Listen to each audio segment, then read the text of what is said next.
जानकारी के अनुसार ये पता है कि कौशाम्बी में अच्छा रिजल्ट है और प्रदेश के जो टॉप 5 जिले हैं उसमें कौशाम्बी का स्थान है। विपक्ष बौखलाया हुआ है, उनको एसआईआर से अपना राजनीतिक भविष्य खतरे में लग रहा है।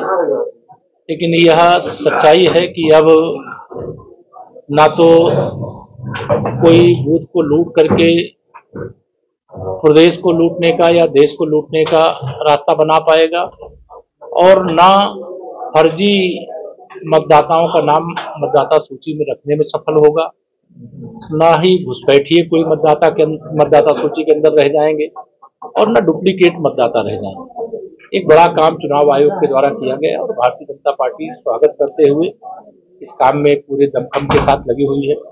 देश की सर्वोच्च अदालत ने भी एसआईआर का जो अभियान चल रहा है उस पर मुहर लगाई है।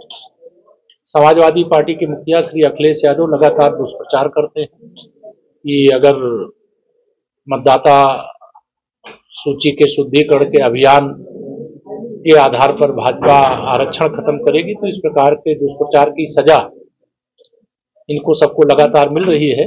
लोकसभा चुनाव 2024 में इन लोगों ने एक दुष्प्रचार किया था कि भाजपा 400 लोकसभा सीटें जीतेगी, संविधान खत्म करेगी, आरक्षण खत्म करेगी। हम आरक्षण के भी समर्थक हैं, पक्षधर हैं और संविधान के पुजारी हैं।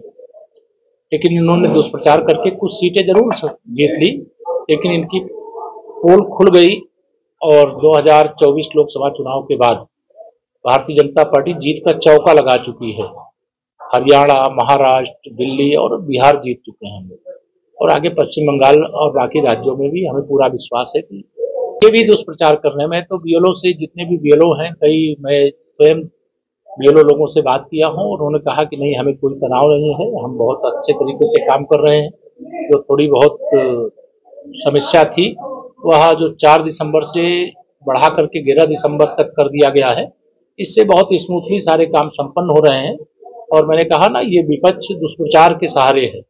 एक तरफ यह एसआईआर का विरोध भी कर रहे हैं, दूसरी तरफ एसआईआर में हिस्सा भी ले रहे हैं। चाहे वह अखिलेश यादव हो, चाहे राहुल गांधी हो, चाहे ममता बनर्जी हो, चाहे डीएमके के स्टालिन जो वहाँ पर तमिलनाडु के मुख्यमंत्री हैं हो, या जो भी इंडी गठबंधन का हिस्सा है, यह सब एसआईआर का विरोध तो करते हैं लेकिन उसका हिस्सा बन रहे हैं। यह एक पवित्र यज्ञ है, हर 20 वर्ष में ये एक बार होता रहा है और उसी के क्रम में इस बार भी हो रहा है।